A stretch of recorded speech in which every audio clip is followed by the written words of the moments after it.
Test ক্রিকেটে এমন একটা দিন সবশেষ কবে দেখেছে বাংলাদেশ, তার জন্য অবশ্য চোখ রাখতে হবে পরিসংখ্যানের পাতায়। তবে গল যেন ফিরিয়ে নিল সেই 2013 সালে, যে ম্যাচে মুশফিক আর আশরাফুল মিলে উপহার দিয়েছিলেন চোখ জোড়ানো ইনিংস।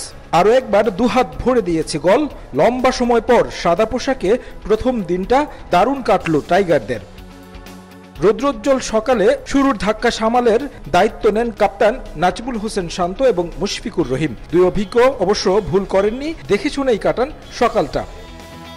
নতুন টেস্ট সাইকেলে যে নতুন শুরুর কথা বলেছিলেন শান্ত, তার আভাস পাওয়া গেল অধিনায়কের ব্যাটিংয়ে। স্ট্রাইক রোটেট করে রান তোলেন বাঁহাতি ব্যাটার। দিনের দ্বিতীয় সেশনে 50-র দেখা পান শান্ত।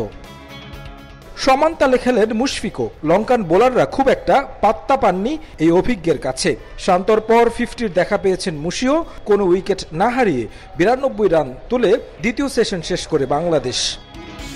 টি ব্রেকের পর আরও প্রাণবন্ত দুই ব্যাটার এগিয়ে গেছেন সেঞ্চুরির পথে। পাল্লা দিয়ে খেলেছেন দুজন, তবে সেঞ্চুরির দেখা আগে পেয়েছেন শান্ত। প্রভাত জয়সূরিয়ার বলে 2 রান নিয়ে উল্লাসে মাতেন টাইগার অধিনায়ক। পূর্ণ হলো সাদা পোশাকের ক্রিকেটে ষষ্ঠ সেঞ্চুরি। আরও 11 রান যোগ করে ছুঁয়েছেন এলিট ক্রিকেটে 2000 রানের মাইল ফলক।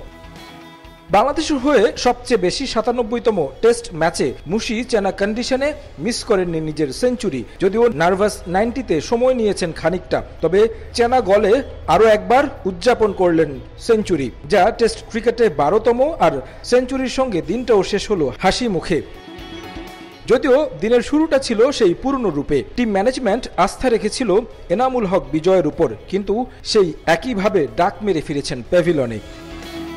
সাদমানও টেকেননি বেশিক্ষণ। একমাত্র টেস্ট সংস্করণে খেলা মুমিনুলও ব্যর্থ। 45 রানে 3 উইকেট হারাতে হয় টাইগারদের। যদিও শান্ত মুশি মিলে নিজেদের করে রেখেছেন প্রথম দিনটা। অ্যাঞ্জেলো ম্যাথিউসের বিদায়ী টেস্ট উদযাপনটা মলিন করে দিয়েছেন শান্ত এবং মুশফিক মিলে।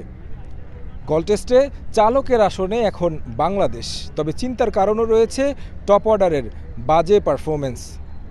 এসব ভুলে গল টেস্টের লাগাম নিজেদের হাতে রাখতে হলে দ্বিতীয় দিনেও ব্যাটিং করতে হবে লম্বা সময়। গল ইন্টারন্যাশনাল ক্রিকেট স্টেডিয়াম থেকে তারেক হাসান শিমুল, সময় সংবাদ, শ্রীলঙ্কা।